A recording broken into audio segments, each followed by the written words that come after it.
I'm back with another video. Today's video is about waking up by 5 a.m., waking up early. There are so many benefits to waking up early. A lot of that includes having time for yourself, for self-care, to get stuff done, to get what you need to get done, to work out, to, feed yourself well, to get the day started on the best foot, and to move your goals in life ultimately forward. Okay, so if you're interested in waking up by 5 a.m. every day and you're having problems with it, let me share a few tips with you and a little bit of research and stuff so that you can wake up by 5 a.m. and start living your best life, girl. If you're a subscriber, maybe you know that most of my videos like this, I will usually start off with the mindset. Okay, so the first thing I have to say is that in order for you to accomplish this, waking up by 5 a.m., which is pretty difficult because it goes against what your mind and your body really want to do, which is sleep, you have to decide and commit, and you have to first have it in your mind that this is what you want to do. Okay, even if you fail the first few nights, keep going and improve on your shortcomings. Keep adjusting to see what works best and what areas you slip up with, and then tailor it to you. So why do you want to wake up early? Is it because you want to have time to meditate? You want to exercise because you want to get fit and healthy? Do you want to have time alone to grow your faith and your spirituality? Do you want to have time to learn a new skill at work, or work on your side hustle, or your business, whatever it may be? You have to know your why for waking up so that you can keep that in the forefront of your mind when it's tough. And that will keep you going towards making this a lifestyle and habit. So leave your phone alone. That's one of the next tips. Leave your phone alone, especially 1 hour before bed, and then also during the first hour after you wake up. Don't reach for your phone as soon as the alarm goes off, because that will keep you in bed for another few hours, just like scrolling on the gram. Guilty. So you want to leave your phone alone.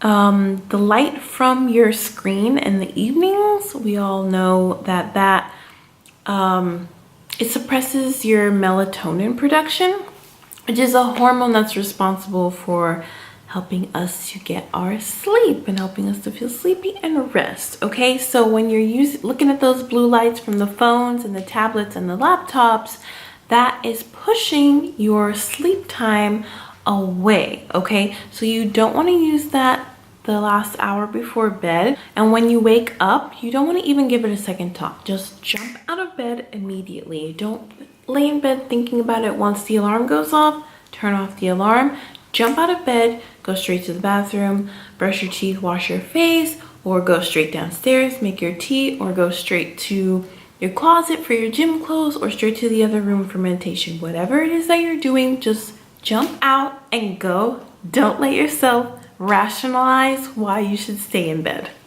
And you want to plan your routine ahead of time, okay? The nature does not like a vacuum. Just waking up for the sake of waking up is not going to be enough. You're going to fill that void with more sleep. So what you want to do is make a plan for what you want to do. Think about the time that you need to leave the house to go to your first appointment or get to work, and what time you're waking up, which is 5 a.m., and the things that you need to accomplish or would like to accomplish during that time. Okay, how long does it take you to get ready? How long do you want to work out, like 30 minutes or an hour? How long do you want to meditate or write or whatever else that you want to do during that morning? Plan it out, have a plan, and then you can kind of follow that schedule throughout the morning so that you're not left thinking like, oh, there's nothing to do, I'm gonna go back to sleep. Okay, and we can't talk about waking up early without talking about going to bed early. Okay, early to bed, early to rise makes a man healthy, wealthy, and wise. Okay, so I suggest getting to bed by 10 p.m. at the latest so that you can get a solid 7 hours of sleep. And you might be thinking, well, Stacy, I only need 6 hours or I only need 5 hours of sleep. Okay, cool.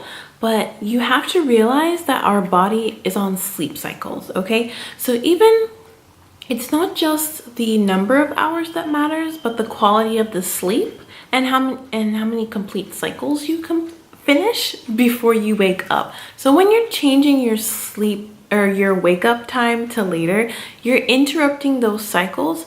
So I just suggest getting that 7 hours because you want to bank those hours in. Like getting up even a little bit earlier is going to make you so tired.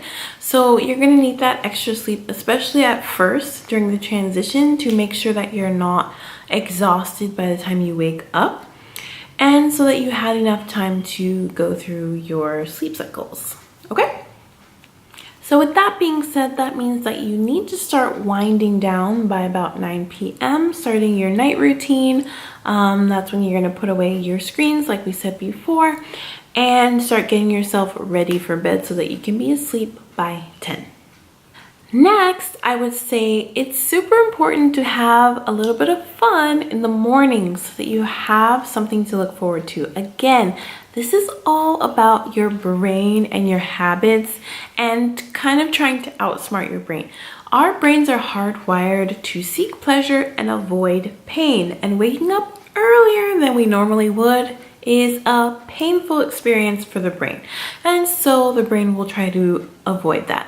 So we want to add a pleasurable experience. We want to attach a pleasurable experience to that painful experience so that the brain will not thwart our plans for the glow up, okay, and for success.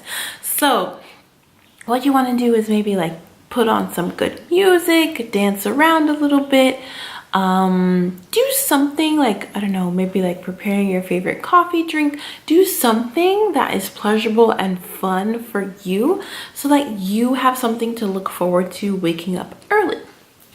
Next tip would be to move your body. Again, thinking about the body chemistry and our hormones and all of that. Probably exercising would be one of the goals that you would have for waking up anyway, but if not, it's really recommended to still include that, even if it's just 10 to 20 minutes of taking a little walk or doing a little YouTube video or something like that. Exercise helps us to regulate our sleep patterns and to regulate our cortisol. So normally your cortisol levels spike in the morning when you normally wake up, which gets you going throughout the day and gives you that boost and energy, and then they taper off throughout the day and bottom out towards the evening so that we can begin to sleep and get our rest. So when you wake up earlier, your cortisol levels might not have spiked by then, so you're still going to be super groggy, but the exercise will really help with that. So that's why it's super important to get that 10 to 20 minutes of exercise in the morning when you're waking up early so that you can have that energy for the morning and for the rest of the day. So I hope you guys liked those tips. I hope they help. If you have other tips, again, like I always say, leave them in the comment section. We're a family. Let's talk about it. Let's share with each other and learn and grow from one another. And yeah, so I hope you enjoyed this video. Make sure you like and you comment below, and I will see you in the next video. Ciao.